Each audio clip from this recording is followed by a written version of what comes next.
Geoffrey Kendall নামে একজন ইংরেজ থিয়েটার ডিরেক্টর এবং অভিনেতা, যিনি 1940 এবং 1950-এর দশকে ভারতের বিভিন্ন শহরে শেক্সপিয়ারের নাটকের অভিনয় প্রদর্শন করতেন। তিনি কলকাতার একটি নাট্যমঞ্চে উৎপল দত্তের অভিনয় দেখে মুগ্ধ হয়ে তাকে তার নিজের দলে অভিনয় করার জন্য প্রস্তাব দেন।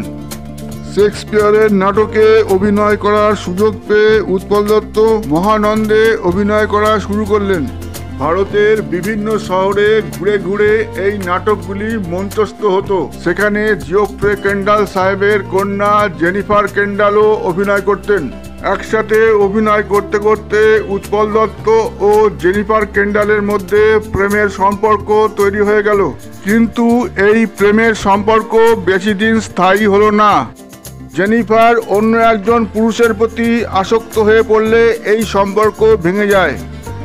এরপর উৎপল দত্ত আরেকজন মহিলার প্রেমে পড়লেন। সেই মহিলার নাম হলো শোভা সেন। কিন্তু শোভা সেন বিবাহিতা ছিলেন।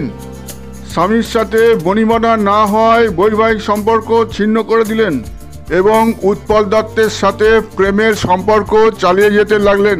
কয়েক বছর প্রেম করার পর 1960 সালে উৎপল দত্ত ও শোভা সেন বিবাহ বন্ধনে আবদ্ধ হন। ভালো লাগলে চ্যানেলটিকে সাবস্ক্রাইব করে পাশে থাকবেন।